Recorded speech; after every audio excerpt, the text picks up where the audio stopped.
my name is Masia and I do lifestyle, travel, and beauty content. But today, if you've been following the series, we're going to be doing bookish content. This summer, I am hosting an online virtual read-a-thon and book club where we are reading 4 books every 2 weeks. We are reading 1 book every 2 weeks, and we are currently on our 3rd book, which is The Giver. Today I'm going to be reading the first chapter of The Giver aloud. The details on where you can find where to purchase a physical book, where to get the physical book, you should go to your public library, where you can find the audiobook for free, and where you can find the book online for free if you want to download the ebook version. Without further ado, I'm going to go ahead and get started. If you would like more information on how you can read along with us for the Summer Read-a-thon, you can find that information down below as well. It was almost December, and Jonas was beginning to be frightened. No, wrong word, Jonas thought. Frightened meant that deep, sickening feeling of something terrible about to happen. Frightened was the way he had felt a year ago when an unidentified aircraft had overflown the community twice. He had seen it both times. Pointing towards the sky, he had seen the sleep jet, almost a blur at its high speed, go past, and a second later heard the blast of sound that followed. Then one more time, a moment later, from the opposite direction, the same plane. At first he had been only fascinated. He had never seen an aircraft so close, for it was against the rules for pilots to fly over the community. Occasionally, when supplies were delivered by cargo planes to the landing field across the river, the children rode their bikes to the riverbank and watched, intrigued, the unloading and then the takeoff directed to the west, always away from the community. But the aircraft a year ago had been different. It was not a squat, fat-bellied cargo plane, but a needle-nosed single-pilot jet. Jonas, looking around anxiously, had seen others, adults as well as children, stop what they were doing and wait, confused, for an explanation of the frightening event. Then all the citizens had been ordered to go into the nearest building and stay there. Immediately, the rasping voice through the speakers had said, "Leave your bicycles where they are." Instantly, obediently, Jonas had dropped his bike on its side on the path behind his family's dwelling. He had run indoors and stayed there alone. His parents were both at work, and his little sister Lily was at the childcare center where she spent her after-school hours.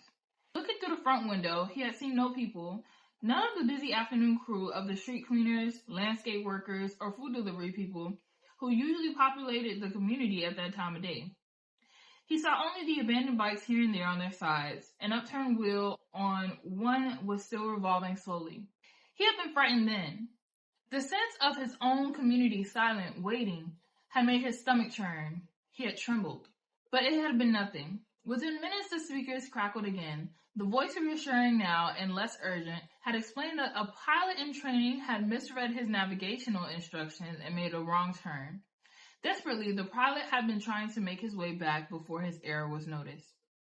Needless to say, he will be released, the voice had said, followed by silence. There was an ironic tone to that final message, as if the speaker found it amusing, and Jonas had smiled a little, though he knew what a grim statement it had been. For a contributing citizen to be released from the community was a final decision, a terrible punishment, an overwhelming statement of failure. Even the children were scolded if they used the term lightly at play, jeering at a teammate who missed a catch or stumbled in a race.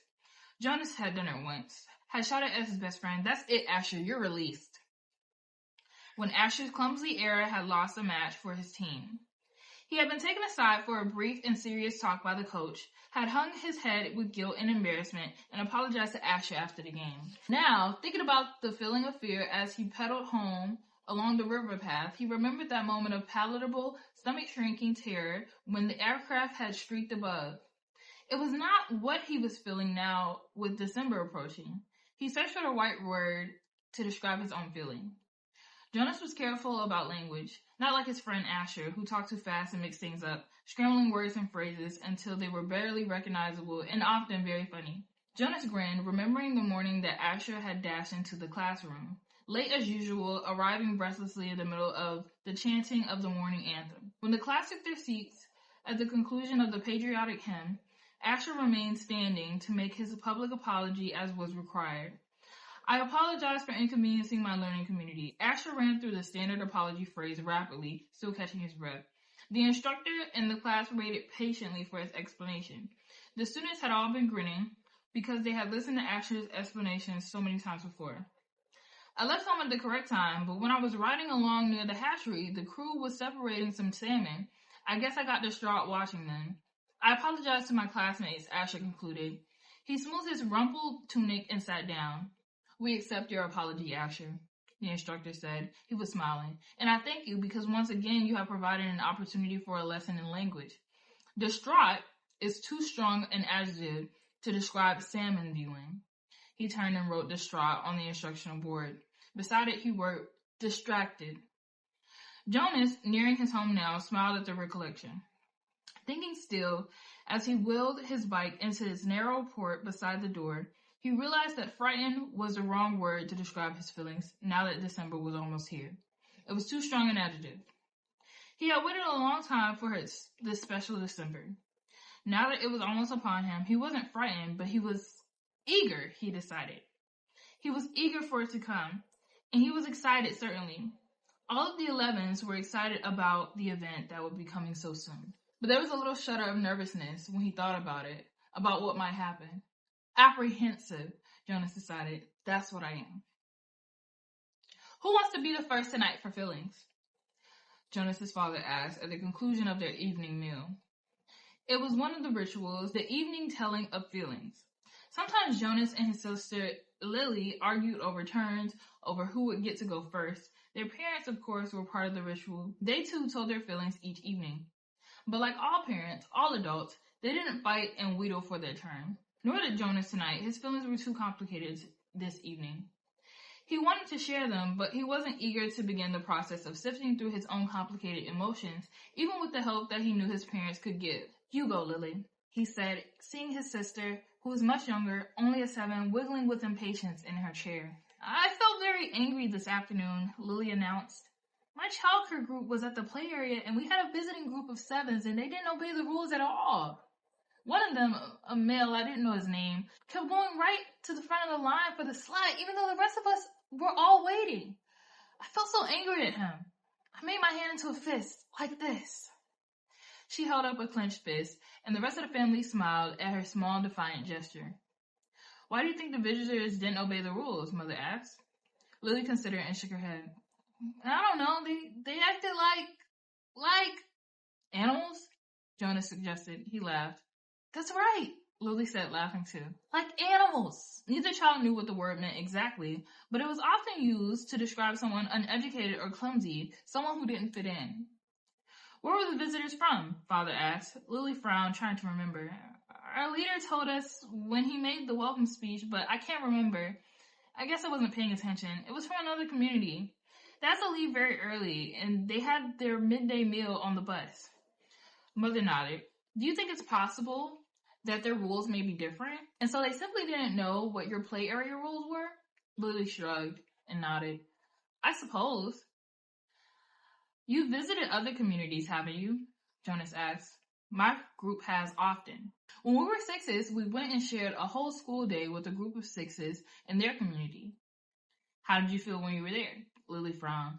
I felt strange because their methods were different. They were learning usages that my group hadn't learned yet, so we felt stupid. Father was listening with interest. I'm thinking, Lily, he said, about the boy who didn't obey the rules today. Do you think it's possible that he felt strange and stupid, being in a new place with rules that he didn't know about? Lily pondered that. Yes, she said finally. I feel a little sorry for him, Jonas said.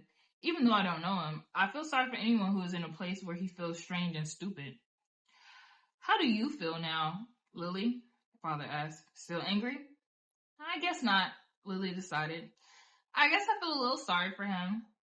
And sorry I made a fist, she grinned. Jonas smiled back at his sister. Lily's feelings were always straightforward, fairly simple, usually easy to resolve. He guessed that his own had been too when he was a 7. He listened politely, though not very attentively, while his father took his turn, describing a feeling of worry that he'd had that day at work, a concern about one of the new children who wasn't doing well. Jonah's father's title was a nurturer. He and the other nurturers were responsible for all the physical and emotional needs of every new child during its earliest life. It was a very important job, Jonas knew, but it wasn't one that interested him much. What gender is it?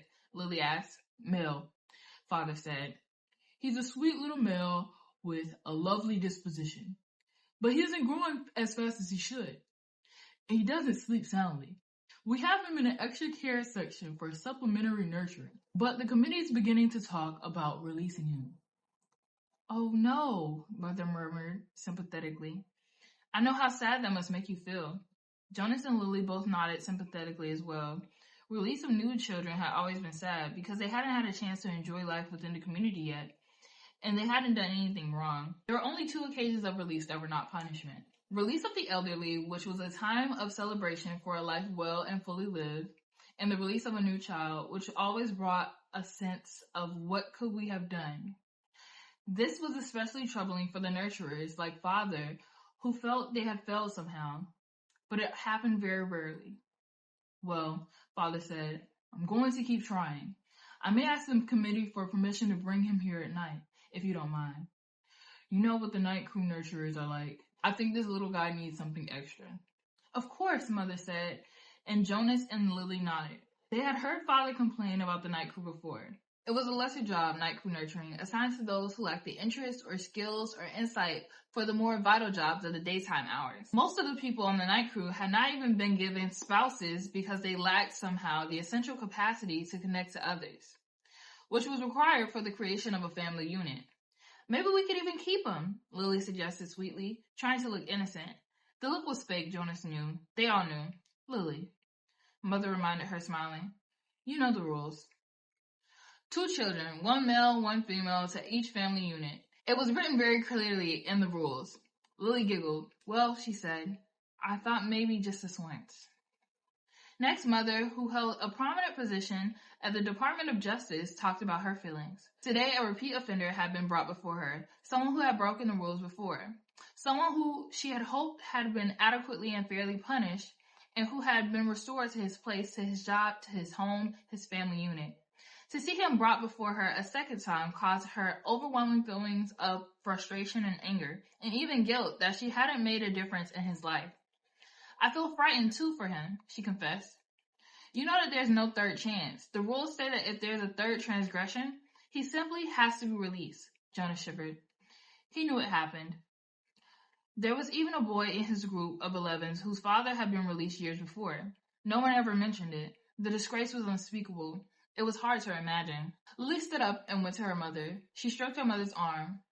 From his place on the table, Father reached over and took her hand. Jonas reached for the other. One by one, they comforted her. Soon she smiled, thanked them, and murmured that she felt soothed. The ritual continued. Jonas? Father asked. Your last tonight. Jonas sighed. This evening, he almost would have preferred to keep his feelings hidden. But it was, of course, against the rules. I'm feeling apprehensive, he confessed, glad that the appropriate descriptive word had finally come to him. Why is that, son? His father looked concerned. I know there's really nothing to worry about, Jonah explained, and that every adult has been through it. I know you have, Father, and you too, Mother, but it's the ceremony that I'm apprehensive about. It's almost December. Lily looked up, her eyes wide. The ceremony of 12, she whispered in an awed voice. Even the smallest children, Lily's age and younger, knew that it lay in the future for each of them. I'm glad you told us of your feelings, Father said. Lily, Mother said, beckoning to the little girl. Go on now and get your night clothes. Father and I are going to stay here and talk to Jonas for a while. Lily sighed, but obediently she got down from her chair. Privately? She asked. Mother nodded. Yes, she said. This talk will be a private one with Jonas. And that is the first chapter of The Giver by Lois Lowry. I can't wait to get into this book and see what it's really about. Some of the things that I was introduced to in my research about the book have been kind of like touched on already, so I'm super excited to see what happens in the rest of the book. Again, if you need any more information about where you can find this book, either online for free or where you can purchase it via thrift books, remember we do not mess with Amazon around here, and you can also go and find it at your local library to see if you can check it out that way as well. I can't wait to meet with you guys for book club on July 14th. Without blabbering on too much, I'm going to go ahead and continue reading this book in my own time, and I will see you guys next time. Bye.